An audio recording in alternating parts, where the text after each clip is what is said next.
네, 개장 전 체크리스트 함께 하겠습니다. 오늘은 루크투자연구소 임순재 대표, 위즈웨이브 이권희 대표 나와 계십니다. 어서 오세요. 안녕하십니까. 반갑습니다. 자, 힘차게 시작을 해보도록 하겠습니다. 워낙 힘이 날 수밖에 없는 지금의 시장인 것 같은데 오늘 장은 또 어떻게 흘러갈까요? 체크리스트 열어보겠습니다. 자, 첫 번째 체크리스트는요. 현대차 기아 이야기 나눠보겠습니다. 워낙 잘 나가지고 있는 현대차 기아인데요. 우리 어떤 시각으로 이 두 종목을 바라봐야 될까요? 일단 현대차 기아가 합산 시총 100조도 넘어갔잖아요. 근데 또 현대차가 어제 이슈가 있었습니다. 이례적으로 가격이 동결된 신차 출시 보였는데 아이오닉, 더 뉴 아이오닉 5라고 하네요. 뭐 이 소식이 앞으로 또 현대차 다시 한번 주가 반등 트리거 될까 뭐 이런 생각도 드는데 먼저 우리 임 대표님과 이야기 나눠보겠습니다. 어떻게 보세요? 일단 뭐 새로운 차가 가격이 안 올랐다라고 하게 되면 뭐 소비자 입장에서는 뭐 긍정적으로 좋죠. 봐야 될 걸로 보여지고요. 특히 그렇지만 이제 최근에 이제 전기차 시장에서 대형 이제 업체들이 이제 테슬라나 BYD가 이제 공격적인 가격 인하를 지금 단행을 하고 있습니다. 그거에 따라서 현대차도 그거에 맞추는 거 아닌가라는 생각을 좀 해보고 있고요. 어저께 이제 출시된 이제 아이오닉 5 같은 업그레이드 버전이죠. 하게 되면 이제 배터리 이제 용량도 늘리고 그다음에 실내 인테리어도 이제 전면적으로 좀 개편을 했습니다. 그럼 뭐 상당히 좀 비용 측면에서 보면 올라갔을 걸로 예상이 되는데 이런 경쟁 상황에서 일단 유지가 됐고요. 이와 더불어 이제 현대차 같은 경우에는 이제 자동차 판매가 2월 달에도 계속 호조세가 이어지고 있는 그런 네. 상황이다라고 보시면 되겠습니다. 특히 이제 2월 달에 이제 그러니까 국내에서 이제 미국 자동차 판매 대수가 얼마냐가 이제 상당히 주목을 받고 있는데요. 현대차 그룹 같은 경우는 2월 달 미국 내 자동차 판매 대수가 12만 4천 대를 기록을 하면서 전년 대비 1.6% 상승을 했습니다. 특히 현대차는 한 6% 정도 증가를 했고요. 기아 같은 경우는 이제 3% 정도 감소를 했는데 2월 판매 금액으로는 역대 최대 규모를 달성을 했습니다. 뭐 제네시스나 뭐 친환경 차량인 뭐 전기차나 그다음에 하이브리드 차량이 전체적으로 잘 팔렸고요. 그다음에 SUV의 판매량도 증가하면서 전반적으로 뭐 자동차가 판매 대수가 는 것뿐만 아니라 질적으로도 개선되는 그런 모습들을 보였다라고 보시면 될 것 같고요. 아마 올해 내는 아마 자동차와 관련된 회사들의 실적은 전기차에서 나온다라기보다는 하이브리드와 같은 이제 친환경 차에서 나올 가능성이 좀 높다라고 개인적으로 생각을 하고 있습니다. 일단 전기차 생산을 한다라고 하게 되면 테슬라나 BYD를 제외하고는 대부분의 회사들이 전기차를 팔수록 손해를 보고 있는 그런 네. 구조다라고 보시면 될 것 같고요. 그렇기 때문에 일반 완성업체들이 전기차를 계속 이제 신차를 그러니까 출시는 하고 있지만 적극적인 마케팅은 조금은 좀 안 하고 있는 그런 상황이다라고 보시면 될 것 같습니다. 대신 이제 소비자들 입장에서 보면 전기차의 여러 가지 이제 충전 인프라에 대한 단점들이 부각이 되면서 하이브리드 차량에 대한 그런 관심사항이 큰 그런 상황이고요. 뭐 국내 같은 경우도 하이브리드 차량이 잘 팔리지만 미국 같은 경우도 작년에 70% 하이브리드 차량의 판매 증가율이 70%가 넘을 만큼 하이브리드 차량에 대한 판매가 계속 호조를 보이고 있으니까 이런 점도 같이 좀 주목해서 예. 보셔야 되지 않을까 싶습니다. 아직까지는 전기차, 뭐 좀 인프라 구축이 조금은 아쉽잖아요. 네. 갈 길이 멀다라는 생각도 들기 때문에 전기차보단 하이브리드에 조금 더 주목을, 포커스를 맞춰봐야 될 것 같은데 현대 기아, 그럼 현 시점 주가의 위치도 되게 궁금하거든요. 우리 이건희 대표는 어떻게 대표님 보세요? 워낙 막 많이 올라가 있잖아요. 기아는 네. 뭐 신고가 영역에서 현대차도 마찬가지고요. 근데 네. 현대차 지금 나와 있는 리포트 중에 가장 높게 책정된 목표가가 NH투자증권에서 31만 원이더라고요. 네. 31만 원 넘어서서 더 갈 수 있을 거라고도 보시는지 어떤 관점이세요? 일단 뭐 현대차가 30만 원, 뭐 기아가 이제 한 13만 원까지 무난히 갈 걸로 보이고요. 일단 지금 31만 원 돌파하고 나면 또 올려서 쓰겠죠. 네. 돌파는 된다. 네, 돌파될 걸로 보고 있고요. 일단 리포트 전반적으로 이제 자동차 애널들의 특성을 좀 아실 필요가 있는데 현대차, 기아도 마찬가지로 IR 할 때 굉장히 보수적으로 얘기하거든요. 예. 한마디로 좀 뻥을 안 친다. 예. 좀 진솔하다. 그러니까 약간 좀 욕을 안 먹으려고 진솔하다. 하죠. 예. 근데 이제 그러면 그 애널리스트들도 비슷합니다. 성향이. 네. 그래서 애널리스트도 보면 찔끔찔끔 올립니다. 예. 그 막상 이제 올라가고 나면 그때부터 다시 또 따라붙는 그런 현상이 또 나오고 있는데 저는 이제 리포트 전반적으로 약간 보수적인 기조 리포트를 한번 제가 쭉 한번 다시 훑어봤는데 여전히 이거를 뭐 지금 밸류에이션을 높여서 과감하게 쓰는 리포트는 생각보다 없다라고 보고 있고요. 지금 현대 기아가 실적만 보더라도 지금 엄청나게 좋아졌는데 사실은 뭐 숫자가 이제 늘어난 것도 늘어난 거지만 제가 주목하는 부분은 영업이익률과 ROE의 개선입니다. 예. 그러니까 영업이익률이 예전에는 상상하지 못했던 영업이익률이 나오죠. 이제 두 자릿수 이상이 나오고 있습니다. 기아 같은 경우는 거의 이제 올해 작년께 이제 총 집계되진 않았지만 영업이익률로 보면 거의 이제 11에서 12% 정도 차이가 나올 걸로 보고요. 현대차는 9에서 한 10% 정도 나올 걸로 보이는데 기존에 그러면 얼마를 벌었느냐? 한 많이 못 벌 때는 한 3% 벌었고요. 네.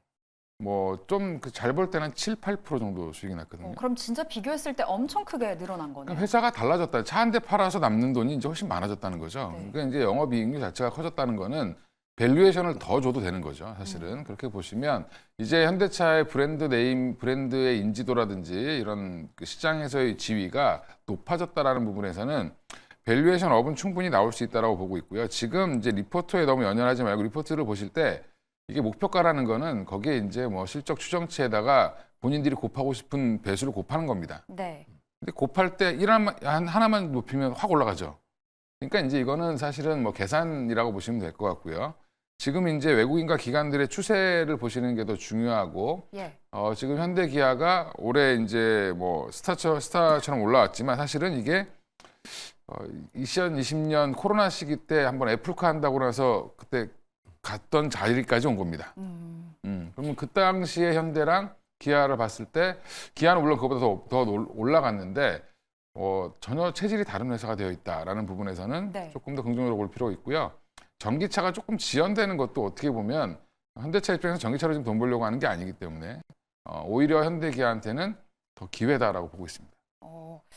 이 애플카 이슈 나왔을 때 좀 강하게 올라간 자리까지 올라왔는데 사실 질적인 부분으로 본다면 지금이 훨씬 더 월등하다. 그래서 더 좋다라는 관점이시고 그러면 이건희 대표님 그 현대차 우선주 같은 경우에도 많이 네. 올라가잖아요. 네. 확실히 배당에 대한 기대감이 정말 큰 상황이고 보통주보다 더 많은 배당을 실시할 거라는 기대감이 작용을 해주면서 뭐 연일 급등 랠리였고 어제도 현대차 우선주가 강하게 치고 올라갔거든요. 네. 우리 개인 투자자들 우선주 아니면 현대차 어떤 쪽으로 볼까요?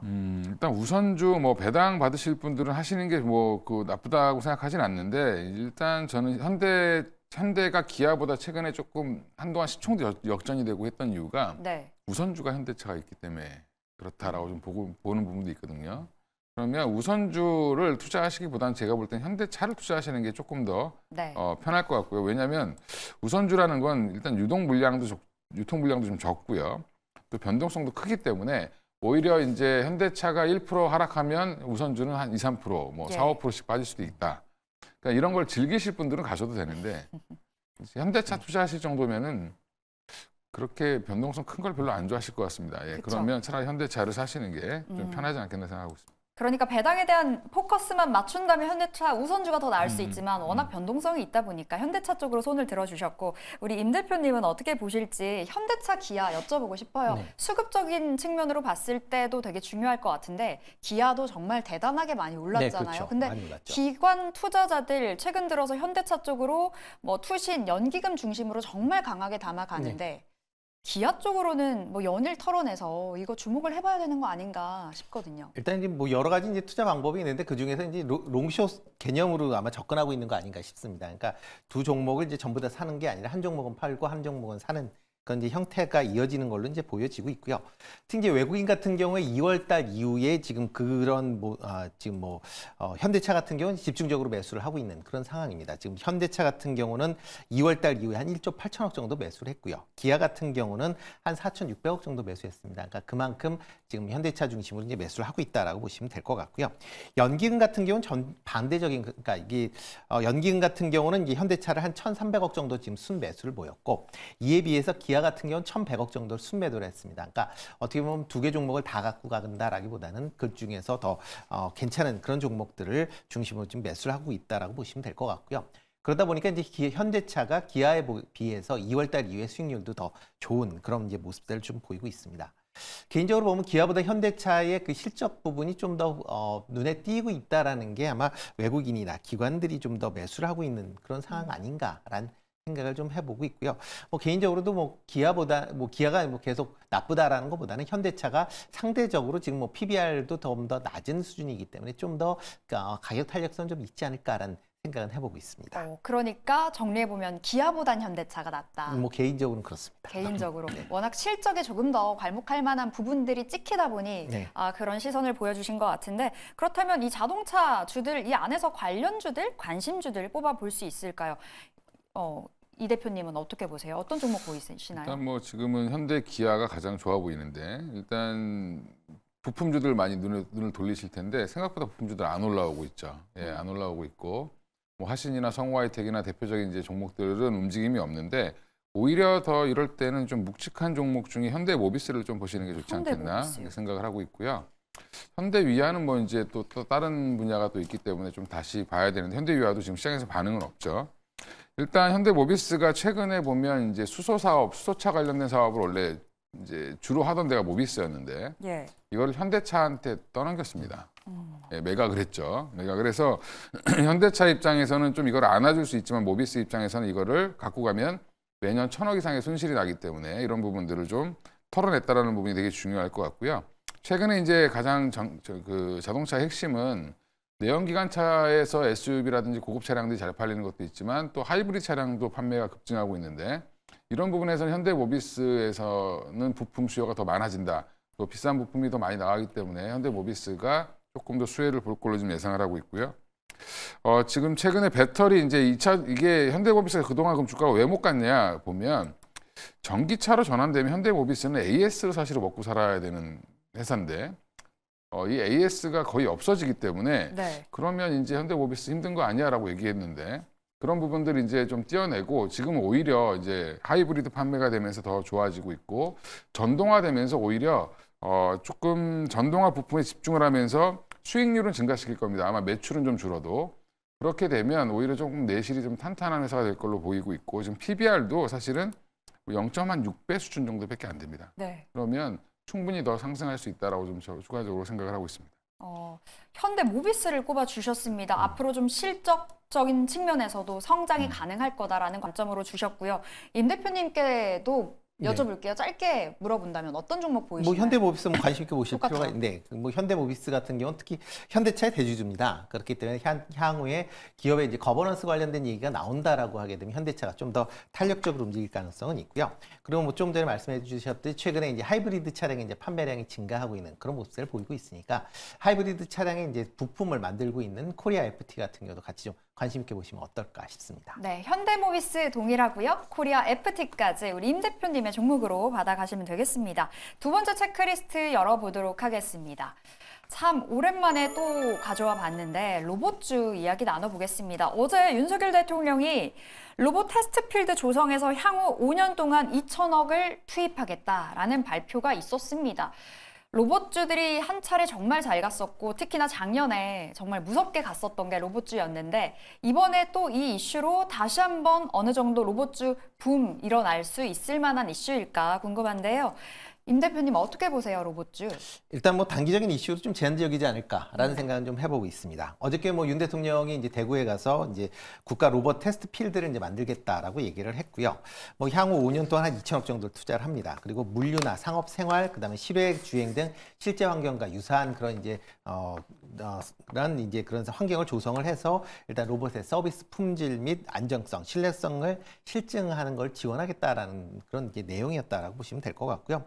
이와 더불어 이제 올 상반기 중에 8대 로봇에 대한 8대 첨단 로봇 핵심 기술 연구 개발 로드맵이 발표될 걸로 예상이 되고 있습니다. 그러니까 뭐 전반적으로 로봇 관련된 투자가 이제 확대가 될 것이다라는 그런, 그리고 이제 정부 지원도 이제 확대될 것이다라고 보여지는데요. 그렇지만 이제 로봇 관련주들이 이제 작년 같은 경우 올랐었던 이유는 이제 기대감입니다. 네. 로봇이 이제 향후에 뭐 매출이나 아니면 실적 측면에서 상당히 이제 개선되는 그런 효과를 보일 것이다라는 기대감이었는데, 실질적으로 실적이 나오는 걸로 본다라고 하게 되면 예상보다는 좀 못 미치는 그런 상황입니다. 그러다 보니까 아직까지는 로봇이 기대감만 갖고 있고 실질적인 그런 이제 실적은 좀 미진하다라는 그런 이제 어떻게 보면 실망감 때문에 어떻게 보면 주가가 계속 조금 약세를 이어가고 있는 그런 상황이다라고 보시면 될 것 같고요. 뭐 지금과 같은 이제 로봇 관련주들이 어떤 개별적인 이슈로 인해서 한 번씩은 이제 움직일 가능성은 있지만 전반적으로 움직이기에는 기업의 이제 실적들이 좀 더 개선되는 개선세가 나타난 이후에 아마 관심을 가지시는 게 좀 낫지 않을까라는 생각을 해보고 있습니다. 아무래도 실적과 주가의 괴리가 좀 크다 보니까요. 그 부분에 발목을 계속해서 잡혀가는 로봇주인 듯한데 이 이슈로 단기적으로 상승은 할 수 있으나 네. 뭐 추세를 네, 돌릴 그렇죠. 만큼의 하기는 조금 상승은 아쉽다. 약하다. 뭐 네. 이 관점으로 말씀 주셨고 우리 이건희 대표님께서는 어떻게 보시는지 궁금합니다. 어제 로봇 테스트필드 2,000억 투입 이 소식 호재로 보시는지 그리고 KNR 시스템인가요? 네. 증거금만 8조가 몰렸었는데 7일에 코스닥 시장에 처음으로 상장이 됩니다. 로봇주고요. 네. 기대감이 큰 만큼 로봇주도 온기가 좀 전반적으로 커지지 않을까라는 기대감도 있거든요. 네. 일단 2천억 지금 두산 로보틱스 시총이 5조가 넘고요. 네. 레인보우가 3조가 넘습니다. 2천억 가지고 뭘 할 수 있는지. 네, 그냥 이거는 뭐 마중물 정도라고 보시면 될 것 같고, 그러니까 정부가 아무것도 안 하면 안 되니까 뭔가 이제 액션을 취한다, 안 하는 것보단 좋다 정도로 생각하시면 될 것 같고요. 또 한화가 최근에 이제 뉴스 보면 어제 미국의 피자 로봇 회사를 하나 인수했습니다. 한화에서 하나 로보틱스 출범할 때 F&B 사업을 좀 더 강화시키겠다라고 하면서 1분에 뭐 피자 한 판을 내올 수 있다, 만들 수 있다라고 하는데. 네. 피자값 싸지겠네요. 그렇겠죠. 예, 뭐 하여간 뭐 그런 부분들도 있고요. 국내 기업을 인수했으면 좋았을 텐데 또 미국 기업을 인수했습니다. 그리고 이제 단기 이슈보다는 또 중장기 이슈를 좀 보는 게 저는 되게 좋다라고 생각하고 있는데 지금 이제 단기적으로 그 기업들, 대기업들의 경쟁적인 투자, 뭐 이런 이제 레인보우 로보틱스의 삼성전자의 지분 투자라든지 예. 두산 로보틱스의 상장이라든지 이런 주요 기업들이 로봇 사업에 관심을 많이 갖고 돈이 흘러갔기 때문에 그 기대감으로 주가가 올랐다가 지금 아직은 숙제 검사를 해야 되는 상황이죠. 그러니까 지금은 약간의 모멘텀 플레이 위주로 이제 로봇주는 움직일 수밖에 없다라고 보시면 될 것 같고요. 네. 좀 긴 흐름, 긴 호흡으로 좀 더 접근하실 필요 있다. 그리고 KNR 시스템 같은 경우는 시총이 별로 크지 않습니다. 크지 않고 로봇 기업이니까 막 몰렸는데 사실은 안에 내용을 보면 그 약간 포크레인과 비슷한 로봇입니다. 유압 로봇입니다. 유압. 그러니까 이게 구동 모터로 돌아가는 게 아니라 유압으로 하기 때문에 약간 이제 구동 모터가 할 수 없는 무거운 거라든지 큰 물체를 들어주는 그런 역할을 하는 유압 로봇이기 때문에 기존의 로봇과는 조금 다른 네. 장비라고 보시면 될 것 같고요. 물론 이제 이것도 마찬가지죠. 이제 들어와서 훈풍을 좀 불어주면 로봇 전반의 투자 분위기는 좋아질 수 있다. 아까도 이제 말씀드린 것처럼 대기업들이 어떻게 투자를 하고 지분 인수를 하고 뭐 이렇게 하는 게 지금은 더 이슈지 당장의 실적이 좋아지기는 좀 어렵겠죠. 네. 예, 그래서 조금 이제 사업 초창기니까 변동성 클 수 있다라는 부분 염두에 두시고 대장주 위주로 보시는 게 맞을 것 같습니다. 대장주라 하면 레인보우 로보틱스일까요? 뭐 두산 로보틱스, 레인보우 로보틱스 두 종목 보시는 게 맞겠죠. 지금 이족 보행 로봇 관련돼서는 뭐 레인보우 로보틱스가 또 이제 독보적인 기술을 갖고 있으니까. 이쪽에 대한 관심은 여전히 있다. 뭐 최근에 이제 미국에서도 이런 부분에 대해서 관심이 많이 있죠. 투자 자금들이 몰리고 있으니까 예. 언제든지 그런 모멘텀으로 움직일 수 있다고 보고 있습니다. 알겠습니다. 로봇주는 두 분 다 동일하십니다. 그러니까 단기적인 거는 모멘텀 플레이, 좀 멀리 봤을 때가 좋다라는 관점으로 말씀 주셨습니다. 저희 세 번째 체크리스트로 빠르게 달려가 볼게요.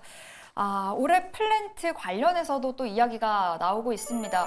건설주 이야기 콕 집어서 한번 여쭤보도록 할게요. 시간이 얼마 없는데 건설주 워낙 부진을 면치 못하고 있다는 뭐 생각이 들거든요. 우리 임 대표님께서는 건설주 앞으로 어떻게 좀 흘러갈 거라고 보세요? 일단 뭐 해외 부분은 상당히 좀 긍정적인 영향이 좀 많을 걸로 예상이 되고 있습니다. 그렇기 때문에 플랜트 관련된 뭐 여러 가지 이제 기회들에 대한 부분이 이제 부각이 되고 있는 건 사실입니다. 특히 이제 중동 지역에 이제 플랜트가 발주가 좀 예상이 되어 있고요. 그다음에 오세아니아, 아시안 지역, 그다음에 북미 지역에서도 이제 다양한 이제 플랜트가 진행될 것이다라고 지금 예상들을 하고 있기 때문에 관련돼서는 뭐 좋을 걸로 예상이 되고 있지만 문제는 이제 국내 부분이다라고 보시면 되는데요. 일단 국내 경기 불안 건설 경기 불안은 계속 좀 이어지고 있는 그런 상황이다라고 보시면 되겠습니다. 지금 뭐 부동산 PF가 가장 문제인데 일단 작년 말에 이제 태형건설 관련돼서 예. 워크아웃이 진행이 되면서 뭐 일단 국내 건설 경기가 상당히 이제 부진하다라는 거는 뭐 익히 알려져 있는 그런 상황이고요. 다만 지금 총선 때문에 관련된 사항들이 좀 미뤄지고 있는 거 아니냐라는 그런 의구심들이 좀 시장에서는 여전히 이제 강한 그런 상황입니다. 그렇기 때문에 그런 부분을 감안한다라고 하게 되면 일단 건설 관련된 종목들은 그런 이제 부동산 PF 문제가 어느 정도 또 일단락이 된 이후에 관심을 가지시는 게 맞지 않을까라는 생각을 해보고 있습니다. 네, 원체 태형건설로 관련해서 좀 발목 잡힐 만한 이슈가 있었기 때문에 좀 어느 정도 정리가 되고 나서 네. 보자라는 관점이시고, 우리 이 대표님께서는 건설주 어떻게 보시는지 정책적인 영향 받아서 올라가지 않을까라는 기대감도 들고 저 PBR 주잖아요. 네. 저 어떻게 PBR도 그렇고 뭐 지금 뭐 내용들 보면 내용은 좋죠. 뭐 헤어 필런트 수주하는데 나라가 이제 외교적인 역량을 동원하겠다는 거지 뭐 결론은 안 난 거죠 아직. 그러면 그런 것들은 그냥 기대감인 거고요. 그리고 저 PBR이라고 해서 무조건 올라간다라고 생각하시면 안 되고 저 PBR이 나름 이유가 있는데 뭐 지금 뭐 GS 건설이 0.2배인가 그렇습니다. 네. 예, 안 좋은 일만 계속 있었죠. 예, 그리고 실적도 뭐 거의 적자입니다. 그럼 그런 회사들은 당연히 볼 필요가 없다라고 보시면 될 것 같고요. 당분간 저는 건설주들은 딱 두 개만 보시면 됩니다. 삼성물산과 삼성엔지니어링 두 개 보시면 될 것 같고요. 삼성물산은 건설 사업 부분이 30% 정도밖에 비중이 안 차지하기 때문에 그리고 이제 실적도 좋고 뭐 주주환원 정책도 잘 피고 있고요. 삼성 엔지니어링은 왜 봐야 되냐면 지금 국내 건설에 집중하지 않고 여기는 주로 플랜트 위주로 하고 있죠. 네. 뭐 수주가 될지 안 될지 여부는 지켜봐야 되겠지만 엔지니어링은 지금 최근의 추세를 보면 바닥에서 지금 실적은 계속 올라오고 있는데 주가는 여전히 바닥을 기고 있다. 그럼 추가적인 상승 여력은 충분히 있다. 한 두 종목만 보시면 될 것 같습니다. 네. 삼성 엔지니어링, 삼성물산 꼭 집어 주셨고요. 우리 임순재 대표님께서는 어떤 종목 바라보세요? 네, 뭐 삼성 엔지니어링 뭐 같이 좀 바라보고 있고요. 예. 이제 해외 플랜트 관련된 부분에 대한 기대감이 여전히 있다라고 보시면 될 것 같고요. 이거다 보니 현대건설 또 같이 좀 관심 있게 보시면 좋을 것 같습니다. 뭐 현대건설 같은 경우도 해외 관련된 플랜트 관련된 뭐 여러 가지 이제 진행 사항들이 있기 때문에 그런 부분이 어떻게 보면 국내보다는 이제 해외 비중이 좀 높은 건설사 중심으로 좀 관심 있게 보시면 좋을 걸로 생각이 됩니다. 네, 현대건설까지 말씀 주셨습니다. 삼성 엔지니어링, 삼성물산까지 말씀 주셨고요. 우리 짧게 말할 수 있을 것 같아요. 오늘장 투자 포인트 잡아본다면 임 대표님 어떻게 보세요? 일단 뭐 미국 같은 경우도 뭐 전일 그 지수는 하락을 했지만 필라델피아 반도체 지수는 좋은 그런 흐름이 이어졌기 때문에 국내 시장도 이제 AI 관련된 그런 이제 HAM 관련된 종목들이 오늘도 좀 강하지 않을까라는 생각이 들고 있고요. 다만 이제 단기적으로 급등을 했기 때문에 그거에 대한 이제 차익 매물에 대한 그런 것도 있을 걸로 예상이 되고 있습니다. 그러면서 아마 테마별로 아직까지는 순환매가 좀 이어지는 그런 장세가 이어지지 않을까 싶습니다. 알겠습니다. 이렇게 오늘장 투자 포인트까지 짧게 짚어봤고요. 우리 체크리스트는 여기서 인사드려봐야 되겠습니다. 오늘 체크리스트 이건희 대표님 그리고 임순재 대표 함께했습니다. 오늘 함께해 주셔서 고맙습니다. 고맙습니다.